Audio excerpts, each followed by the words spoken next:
সুপ্রভাত বন্ধুরা, আজ 1 আগস্ট শুক্রবার। শুরু করছি চিন্তনের মুখ্যবার্তা। প্রথমেই দেখে নেব আজকের আন্তর্জাতিক খবর। এখনই ইসরায়েল কিছু শর্ত না মানলে আগামী সেপ্টেম্বরে প্যালেস্তাইনকে স্বাধীন রাষ্ট্র হিসেবে স্বীকৃতি দেবে ব্রিটেন। মঙ্গলবার নিজ মন্ত্রিসভার সদস্যদের সঙ্গে আলোচনায় এই কথা বলেছেন ব্রিটেনের প্রধানমন্ত্রী কিয়ার স্টারমার। শর্তগুলোর একটি হলো গাজায় ভয়াবহ পরিস্থিতির অবসানে এখনই কার্যকর পদক্ষেপ নিতে হবে ইসরায়েল সরকারকে। ব্রিটেন সরকারের এক বিবৃতিতে এই তথ্য জানানো হয়েছে।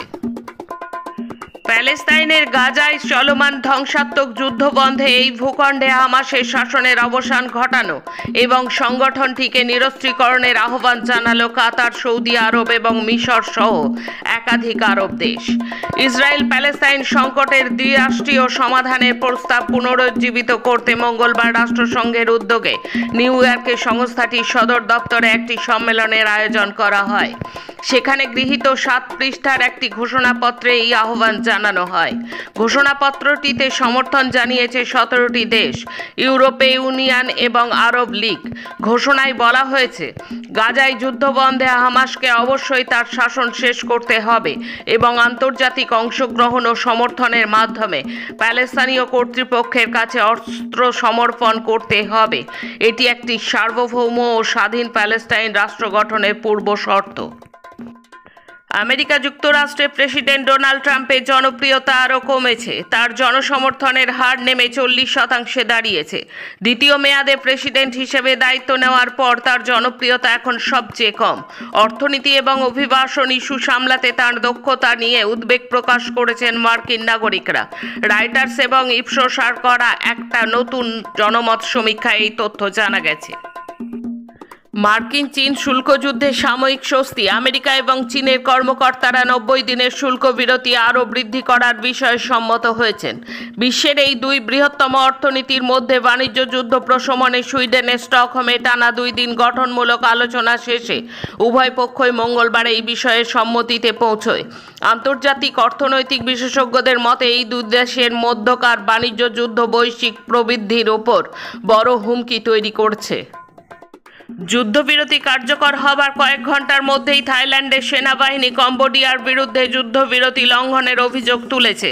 তারা বলেছে, রক্তক্ষয়ী সংঘাত বন্ধে একটি চুক্তি হওয়া সত্ত্বেও ঘন জঙ্গলে ঢাকা সীমান্ত এলাকায় সংঘর্ষ অব্যাহত আছে। তবে কম্বোডিয়ার প্রতিরক্ষা মন্ত্রণালয়ের মুখপাত্র মালিক সোচেয়াতা জোর দিয়ে বলেছেন, কোনো এলাকায় একে অপরের বিরুদ্ধে কোনো হামলা হয়নি। বেঞ্জামিন নেতানিয়াহু এক আজব দাবি করে বলেছেন, গাজায় কেউ নাকি অনাহারে নেই। তার দাবি, গাজায় অনাহারে রাখার কোনো নীতি ইসরায়েল সরকারের নেই এবং গাজায় কেউ না খেয়েও নেই। যুদ্ধ চলার পুরো সময় আমরা সেখানে মানবিক সহায়তা প্রবেশ করতে দিয়েছি, না হলে গাজায় এখনো কোনো মানুষই থাকতো না। তবে গাজায় কেউ অনাহারে না থাকার নেতানিয়াহুর এমন দাবির সঙ্গে একমত হতে পারেননি তার ঘনিষ্ঠ মিত্র মার্কিন প্রেসিডেন্ট ডোনাল্ড ট্রাম্পও। আসছি দেশের খবরে।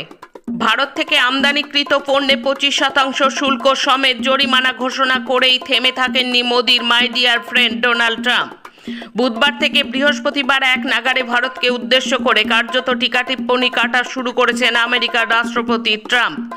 এক দফায় ভারতকে মৃত অর্থনীতি বলে কটাক্ষ করেছেন। তার আগেই আবার কিছুক্ষণ পর পাকিস্তানের থেকে ভারতকে তেল কিনতে হবে বলে নির্দেশ দিয়েছেন। ভারতকে ট্রাম্প যে লাগাতার অপদস্থ করে চলেছে তাই নিয়ে মোদী সরকার এখনও নির্লজ্জের মতো নীরবতা পালন করে চলেছে।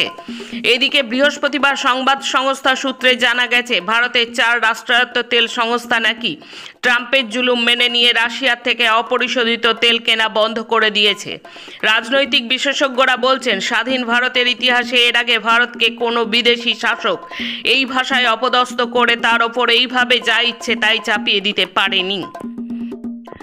বিহারের ভোটার তালিকায় বিশেষ সার্বিক সংশোধন এসআইআর নিয়ে ফের তোলপাড় হলো সংসদ। বিরোধী মঞ্চ ইন্ডিয়ার সদস্যরা বৃহস্পতিবার সংসদের উভয় কক্ষেই এসআইআর নিয়ে আলোচনার দাবিতে সোচ্চার হয়। বিরোধী শাসক দুই পক্ষের চিৎকার চেঁচামেচিতে এবং বাকবিতণ্ডায় লোকসভা এবং রাজ্যসভার অধিবেশন এদিনও বারবার ব্যাহত হয়। এরই সঙ্গে রাজ্যসভায় অপারেশন সিঁদুর নিয়ে প্রধানমন্ত্রী নরেন্দ্র মোদীর বক্তব্যের দাবিতে বিরোধীরা সরব হলে অধিবেশন মুলতবি করে দেওয়া হয়। মালেগাঁও বিস্ফোরণ মামলায় বিজেপি নেত্রী সাধ্বী প্রজ্ঞা ঠাকুর এবং লেফটেন্যান্ট কর্নেল প্রসাদ পুরোহিত সহ সব অভিযুক্তকে এনআইএর বিশেষ আদালত বেকসুর মুক্তি দিল। বিশেষ আদালত জানিয়েছে, তদন্তকারী অফিসাররা সেভাবে কোনো তথ্য প্রমাণই হাজির করতে পারেনি। প্রসঙ্গত, মহারাষ্ট্রের সাম্প্রদায়িক উত্তেজনামূলক মালেগাঁওতে 2008 সালের 29শে সেপ্টেম্বর এই বিস্ফোরণ হয়েছিল। তাতে 6 জন প্রাণ হারান এবং 15 জন জখম হয়েছিলেন। বিমানবন্দরে মহিলার ব্যাগ থেকে বিপুল পরিমাণ গাঁজা উদ্ধার। বুধবার সকালে হায়দ্রাবাদ বিমানবন্দর থেকে গ্রেপ্তার করা হয়েছে অভিযুক্তকে। বিপুল পরিমাণ গাঁজা বাজেয়াপ্ত করা হয়েছে, যার বাজার মূল্য 40 কোটি টাকা বলে অনুমান।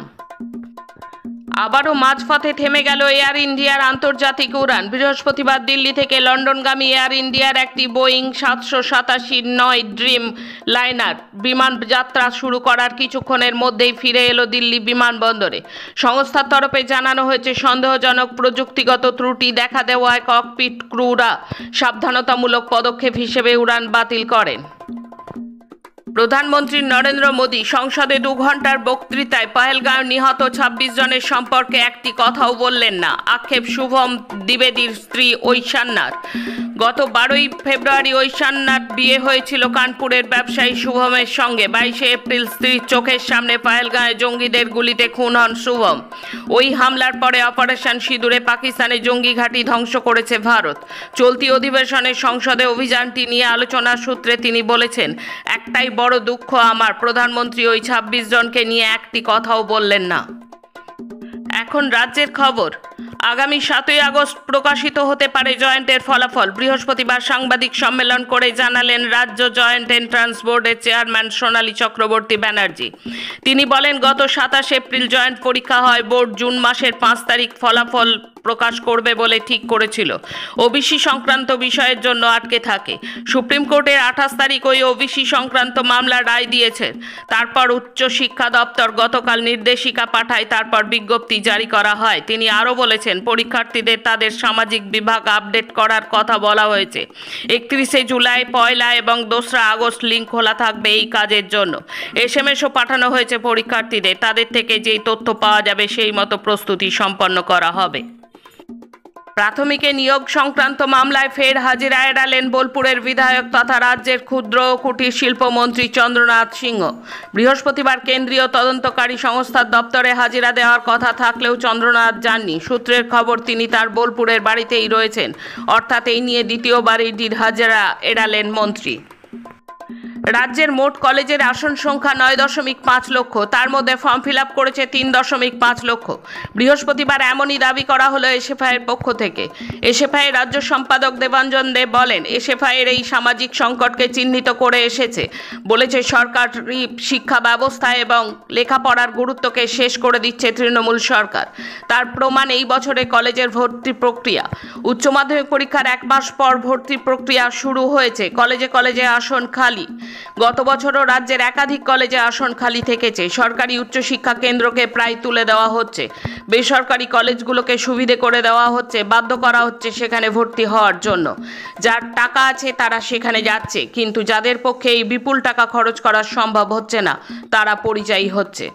অনেকেই লেখাপড়া ছেড়ে দিচ্ছে, ড্রপ আউট সংখ্যা বাড়ছে প্রতি বছর। ভিন রাজ্যে বাঙালি পরিযায়ী শ্রমিকদের ওপর হেনস্থার অভিযোগ নিয়ে মুখ খুললেন নোবেলজয়ী অর্থনীতিবিদ অমর্ত্য সেন। তিনি বলেন, বাঙালিদের ওপর যদি অত্যাচার অবহেলা করা হয় আমাদের আপত্তি থাকবে, তবে এটা শুধু বাঙালির প্রশ্ন নয়, গোটা ভারতের বিষয়। রাজ্যের অর্থনৈতিক সামাজিক অবস্থা বিপর্যস্ত। দীর্ঘদিন ধরে এই অভিযোগ করে আসছে বামপন্থীরা। বাংলাভাষী পরিযায়ী শ্রমিকদের ওপর যে আক্রমণ, তার বিরুদ্ধেও সঠিক পদক্ষেপ নিতে পারছেন না মুখ্যমন্ত্রী। আবার সুপ্রিম কোর্টের রায় মেনে 25% ডিএ দেওয়া হয়নি সরকারি কর্মীদের।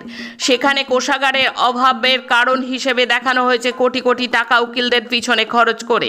বহু শূন্যপদ সরকারের বিভিন্ন দপ্তরে, স্থায়ী চাকরি নেই। প্রতি বছর নিয়ম করে সরকারি নিয়োগের রীতি তুলে দেওয়া হয়েছে। অস্থায়ী নিয়োগ চলছে অতি অল্প মজুরি বা বেতনে। দৈন্যদশা দেখা দিয়েছে রাজ্যের বিভিন্ন জেলায় বিভিন্ন প্রান্তের স্কুলে। এসব ক্ষেত্রে টাকা খরচ হয় না। 2018 থেকে বিজেপির সঙ্গে প্রতিযোগিতামূলক সাম্প্রদায়িকতার নীতিতে এই অনুদান চালুর অভিযোগ রয়েছে তৃণমূল সরকারের বিরুদ্ধে। এসব সত্ত্বেও নাটকীয়ভাবে এই বছর দুর্গাপুজোর অনুদান 25,000 টাকা থেকে বাড়িয়ে 1,10,000 টাকা করা হলো। শেষে খেলার খবর। কলকাতা লিগের ডার্বি হারলেও ডুরান্ড কাপের বড় ম্যাচে জয় পেল মোহনবাগান। বৃহস্পতিবার যুবভারতীতে মোহামেডান স্পোর্টিংকে 3-1 গোলে হারালো 10 জনের সবুজ মেরুন ব্রিগেড। সাদা কালো ব্রিগেডের বিরুদ্ধে মোহনবাগানের জয়ের নায়ক লিস্টন কোলাসো নিজে 2টি গোল করেন, সুহেল ভাটকে দিয়ে গোলও করালেন। চলমান ম্যাকাও ওপেন ব্যাডমিন্টন টুর্নামেন্টে লক্ষ্য সেন পুরুষদের একক প্রতিযোগিতায় কোয়ার্টার ফাইনালে উঠেছেন, যেখানে জনপ্রিয় পুরুষদের ডাবলস জুটি সাত্বিক সাইরাজ রাঙ্কিরেড্ডি এবং চিরাগ শেট্টিও বৃহস্পতিবার চূড়ান্ত 16তে জায়গা করে নিয়েছেন। আজকের মুখ্য বার্তা এই পর্যন্ত। নমস্কার।